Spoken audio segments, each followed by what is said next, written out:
All right, y'all, welcome back to the show. It's Anti-War Radio. I'm Scott Horton, and our first guest on the show today is our good old friend Bob Murphy, Robert P. Murphy. He's a fellow at the Ludwig von Mises Institute, and he's the author of The Politically Incorrect Guide to Capitalism and The Politically Incorrect Guide to the Great Depression and the New Deal. You really ought to read them both. They're really great. They really are. Let's see, Mises.org, and then, of course, he's got his own website, Free Advice, Consulting by RPM.com. All right, welcome back, Bob. How are you doing? Thanks for having me, Scott. I'm doing well. Did I get the address there right? Yep, consulting by RPM.com. Okay, good deal. All right, now. So this piece in the American Conservative magazine, that's theamericanconservative.com, it's called Who Needs War for Oil? And, you know, I was puzzling over this earlier. I'm not sure whether this is a widespread sort of, you know, coast-to-coast, society-wide kind of a misconception, or whether this is really just kind of a, college professor misconception that the war is no blood for oil, as they say, that it's, in their chants, that the war is necessary for greedy truck-driving Americans to have their gallon of gas so that they can drive the way they want, and that's not a good enough reason, obviously, to have a war and kill a bunch of people, and so it ought to be stopped, and that's kind of the myth that you're taking on in here. But first of all, what do you think? Do you think it's really just kind of a left-wing protester thing, or you think that really this is pretty much widespread throughout society that, well, you gotta have the wars because you gotta have the oil, right? Kind of a thing.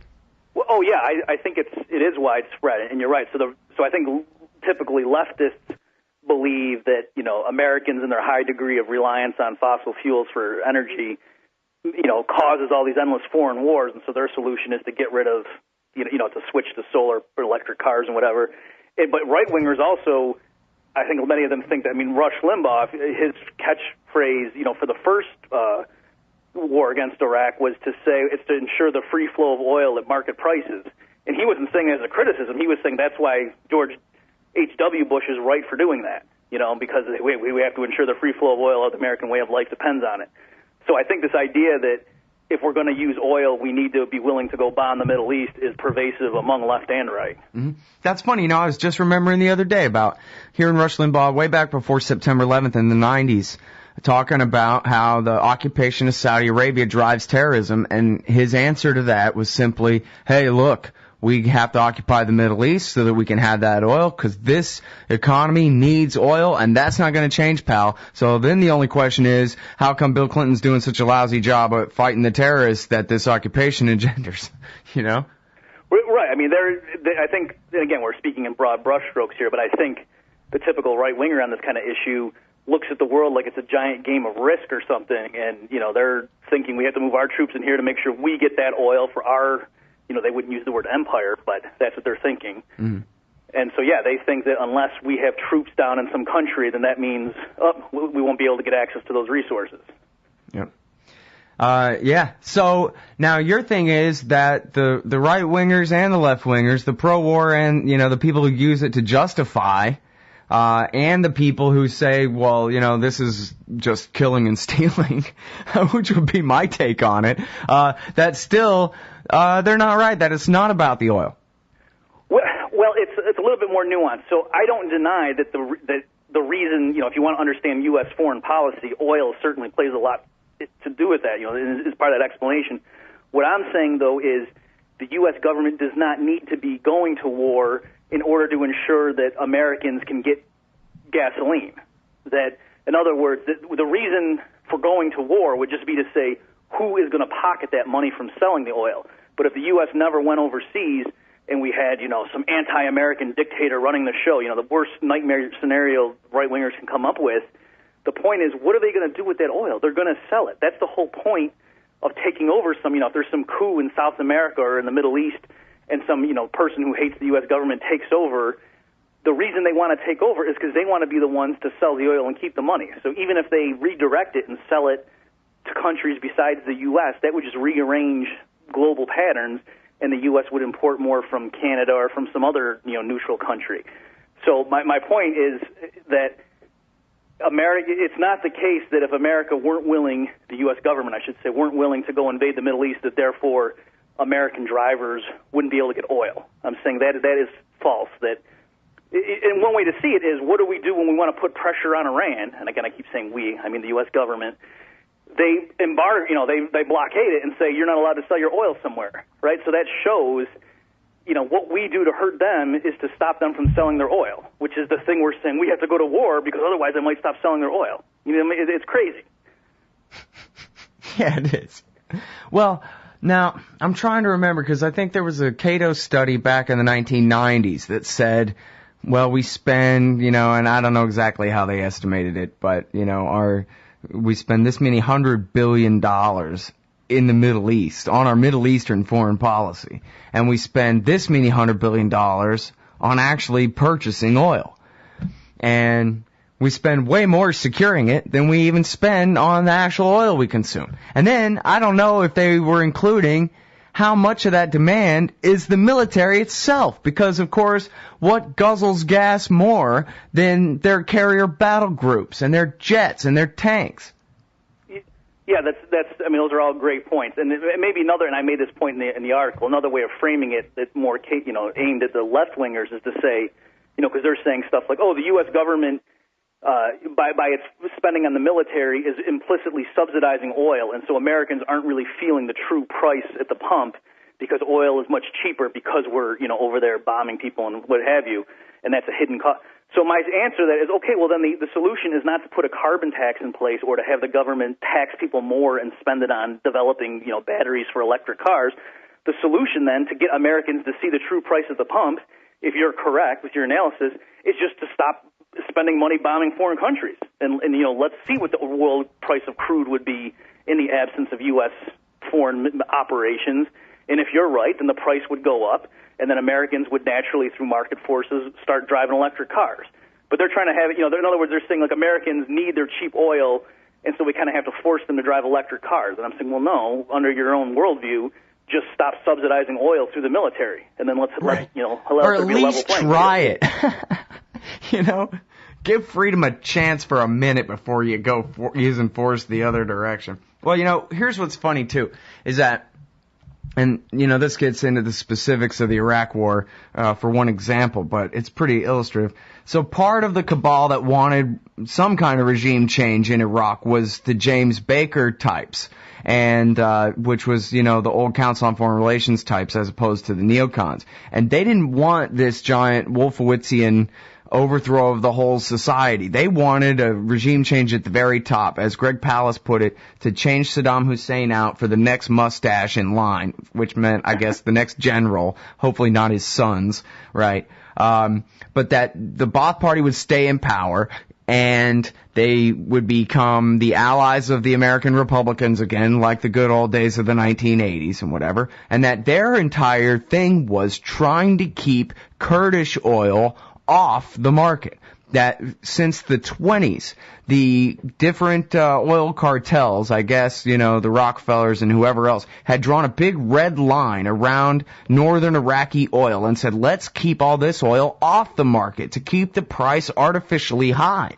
So even as they would jockey for position as to who is doing the pumping and who is doing the skimming in this place or that, they all still would abide by the agreement to keep that oil off the market. And then this became kind of a fight between those types and the neocons who wanted to privatize all the oil and get it all into production in order to hurt the Saudis' position in OPEC and all of this. But anyway, I'm sorry, that's sort of a tangent. But Greg Palast's reporting is that a big part of the motivation is to keep the price high, to keep the market volatile. And then, of course, they'll dump it again when the new technologies start really becoming competitive. They'll drop the price back down. Anyway, we'll be right back with Bob Murphy after this. Sorry about the heartbreaker.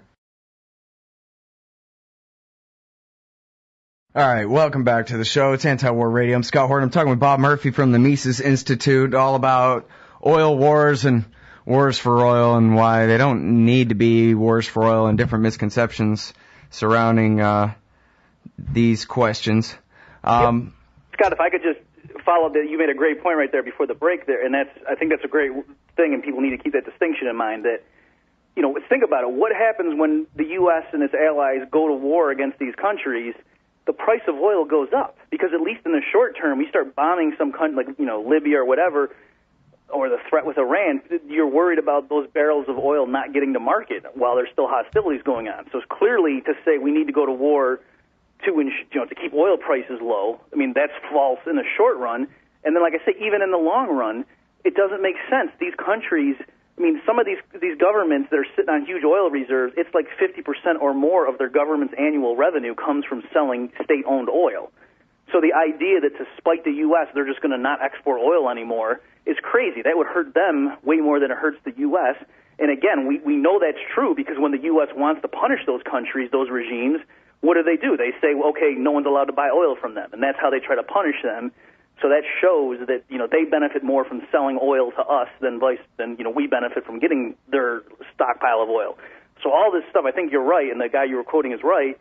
It's just jockeying over who's going to control that. If there's like 10 major coalitions and they all control 1/10 of the world's oil, the way you benefit is if you knock out your rivals so they can't sell. So that raises the price, so that means you get more for your stockpile. But certainly the oil you own, the reason you benefit from owning it, you're not going to drink it, you're going to benefit from selling it on the world market. Right. Because I think you say in the article, what's the point of being a Middle Eastern potentate if you can't pocket all the oil revenue, man? Right. How are you going to afford all that cocaine? All right, so again, I know some of your listeners are probably, come on, I just know that all these big oil companies have to do a lot with international wars, and that probably is true. But my point is, it's not because by definition, therefore, a country that uses oil a lot, therefore has to have an aggressive foreign policy. I'm saying those two things are not connected. That I think actually world oil prices would be lower if the U.S. government weren't so aggressive internationally. Right. Yeah, exactly. And it really is too bad because, I hear people who aren't really Republicans even or war hawks who just sort of, these are like the facts of life, death and taxes, and hey, you have to have wars over there because or else we can't have oil. So what are you going to do? You want to see America without oil anymore? Come on.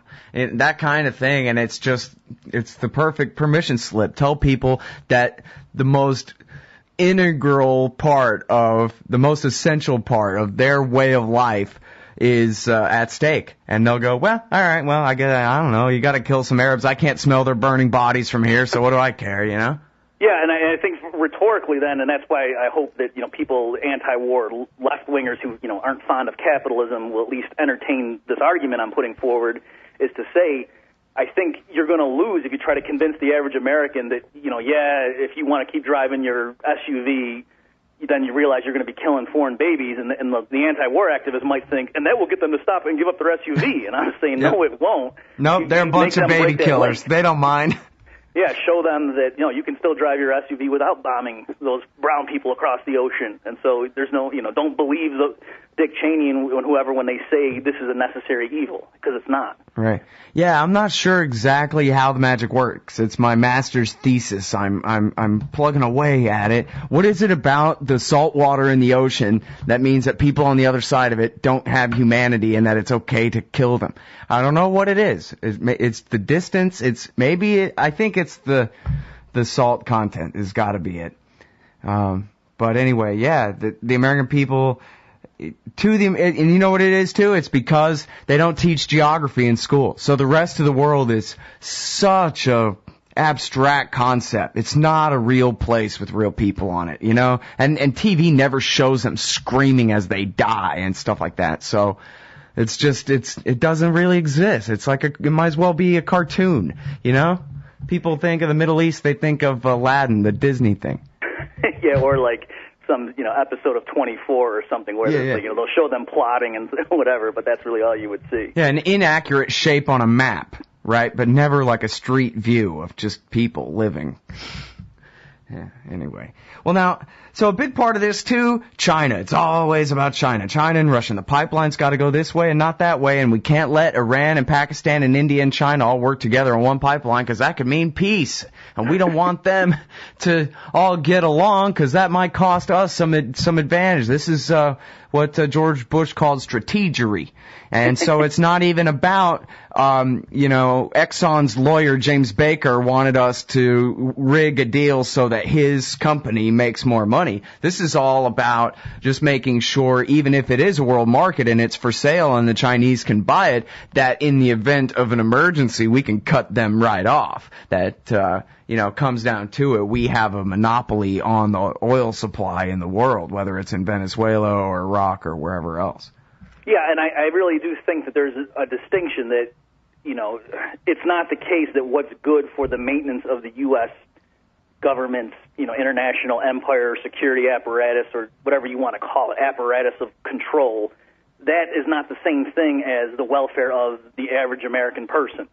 And so it is true, think of it this way, if you're in the U.S. government, and if some hostile regime, like if Saudi Arabia fell into the hands of, people who ideologically hated the U.S. government, they could certainly mess with U.S. politics. Like, a month out from the election, they could just cut their oil exports in half, and then cause the price at the pump to go up $2 a gallon, and that might make the sitting president lose the re-election. They could do that, but the point is, they could do that maybe for a month or two. It'd be, their business is selling oil. It's not like that's going to fundamentally change the benefits or costs of driving cars that run on conventional gasoline, but it certainly could mess up the plotting and the plans of people who are trying to take over the world.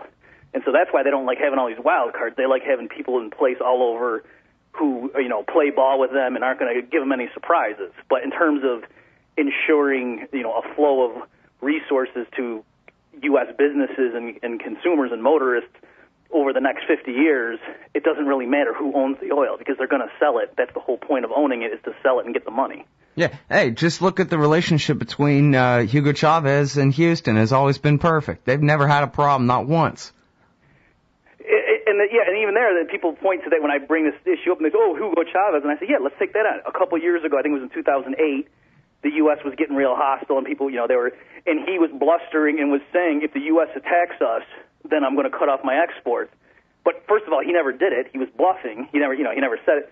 But again, okay, so he stopped selling to the U.S. and he sells his crude oil somewhere else. So wherever those people used to sell it, get it from, that would free up that spare capacity to be sold to the U.S. So I mean, it's unless Venezuela just stopped exporting oil altogether, it's not going to significantly affect how much oil the U.S. can import on a daily basis. Right. And do you know, by the way, offhand, how much America spends per year on oil? On, say, imported oil? Sorry, I guess I should have asked you that before the break and given you a chance to go Google. Yeah, I didn't know I was going to have homework, Scott. I'm sorry? I said I didn't know I was going to get homework on this show. No, I probably shouldn't throw out a number because it might. I just wondered because, we're going to have Chris Hellman on the show later, and he's going to be talking about how we blow $1 trillion a year on the national security state.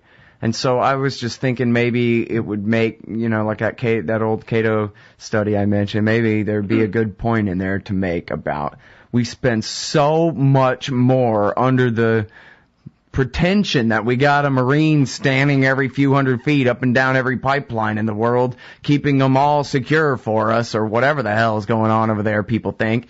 And we spend this much more than we actually spend on oil in the first place. That kind of thing. I don't know. I'd like to try to beat somebody over the head with it if I could, Well, I mean, it's not anywhere near that figure because it's, it's in the such and such millions. I'd have to think that through, but no, I don't think it's anywhere near that. He's tens of billions or less than that? Well, you'd want to look at how many, because I know the figures in terms of barrels per day, and I'm afraid of trying to do that in my head. To multiply to right, yeah, live on the radio. I'm no good with the decimal point on the fly either, so don't worry about it.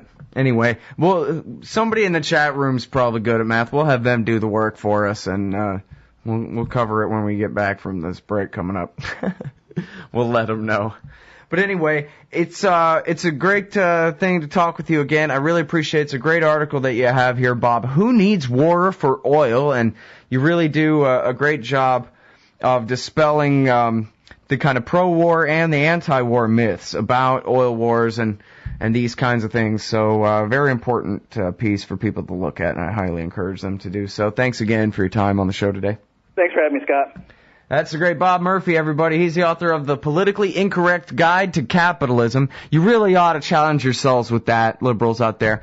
And also The Pig Guide to the New Deal and the Great Depression.